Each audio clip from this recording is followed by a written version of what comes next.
You can drink protein shakes every day. You can track grams of protein carefully, and you can even add collagen powders, amino acids, and expensive supplements to your routine. And yet after 60, your muscles may still be shrinking. Standing up from a chair feels slower than it used to. Your legs fatigue sooner. Your balance isn't as steady, and everyday movements quietly require more effort than they once did. Here's the part most people never hear. This decline often happens even when blood tests look normal, even when protein intake appears adequate, and even when exercise hasn't completely stopped. That's because sarcopenia does not begin with protein deficiency. It begins with a breakdown in how your body receives and responds to one critical biological signal. And without that signal, muscle tissue slowly stops rebuilding itself. In a moment, I'm going to show you the one overlooked food that helps restore this signal after 60. It's not a protein shake, it's not a supplement, and most people dismiss it because it doesn't look impressive. But when used correctly, this one food changes how muscle cells respond to nutrition, movement, and aging itself. Stay with me, because near the end, I'll also explain the daily habit that cancels its effect entirely. As we move into our 50s and 60s, the body changes in ways that are subtle at first but powerful over time. Muscle loss doesn't happen overnight. It happens quietly, year after year, often without pain, warning signs, or abnormal lab results. By the time weakness is noticeable, the process has already been underway for a decade or more.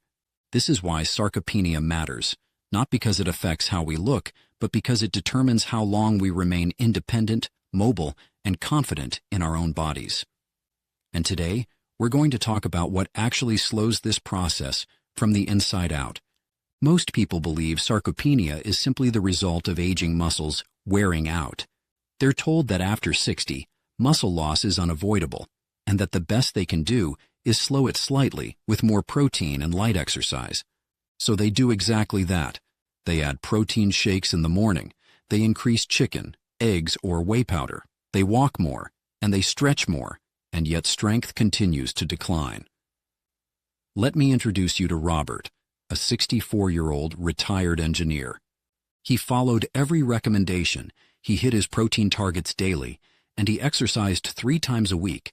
But over 5 years, his leg strength dropped steadily. Getting up from low chairs became difficult, stairs felt heavier, and his balance worsened despite normal medical tests. What Robert was experiencing wasn't a lack of effort. It was a misunderstanding of the real problem. Muscle loss after 60 is not caused by insufficient protein intake. It's caused by muscle resistance. After midlife, muscle cells become resistant to growth signals, much like insulin resistance develops in blood sugar disorders. This means that even when protein is present, muscles fail to respond fully. The amino acids arrive, but the signal to rebuild tissue is weak. This is why protein shakes alone stop working. You've been told, just eat more protein, but what's actually happening is that your muscles are no longer hearing the message, and that brings us to the hidden truth. Inside every muscle cell is a communication system that decides whether tissue should be built, maintained, or broken down.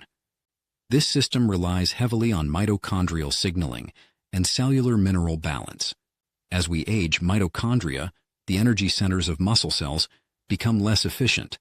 They produce less usable energy, generate more inflammatory byproducts, and most importantly, fail to activate muscle-building pathways effectively.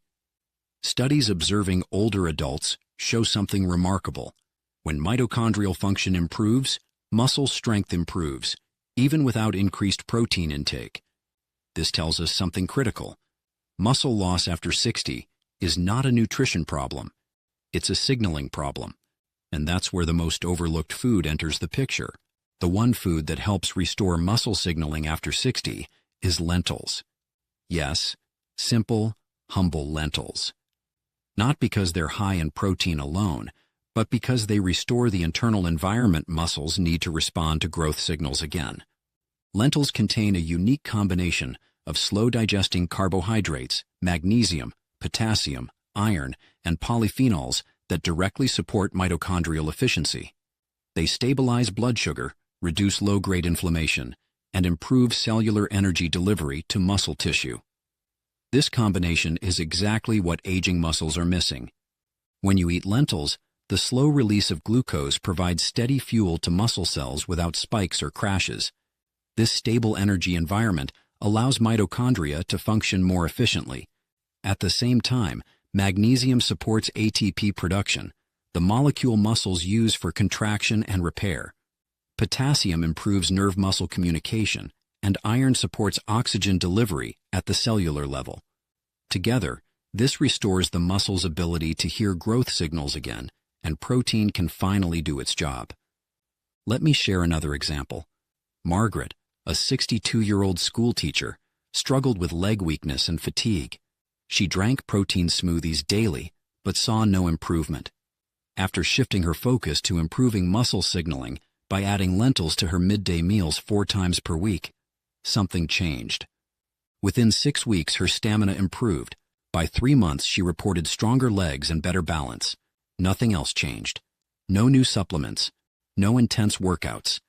Just one food restoring the body's internal communication. Here's how to use lentils correctly. They work best when consumed earlier in the day, late morning or lunchtime, when muscle insulin sensitivity is highest. Eating them in the evening reduces their signaling benefit. Portion size matters. A moderate serving is enough and more is not better. Pairing lentils with gentle movement, such as walking within an hour, enhances their effect even further. The biggest mistake people make is treating lentils like a protein replacement. They are not. They are a signal restorer. Another mistake is consuming lentils alongside ultra-processed fats or sugary sauces. This blocks their metabolic benefit. Simplicity is key. When used correctly, lentils don't just feed muscles, they re-educate them. Now let's talk about what to avoid. The first mistake is relying exclusively on protein shakes. Liquid protein bypasses important digestive signaling steps that solid foods provide. The second mistake is skipping carbohydrates entirely. Without steady glucose availability, muscle mitochondria cannot function optimally. The third mistake is doing intense workouts in a fasted state after 60. This increases muscle breakdown rather than repair. This is where many well-meaning people unknowingly accelerate sarcopenia. To summarize, sarcopenia is not a failure of discipline. It is a failure of cellular communication. Protein alone cannot fix that, and supplements alone cannot fix that. But restoring the body's internal signaling environment can.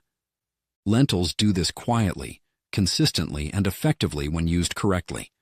As a bonus tip, combining lentils with adequate sleep dramatically amplifies their benefit, because muscle repair happens at night. If you've been relying on protein shakes and still struggling with strength, tell me in the comments.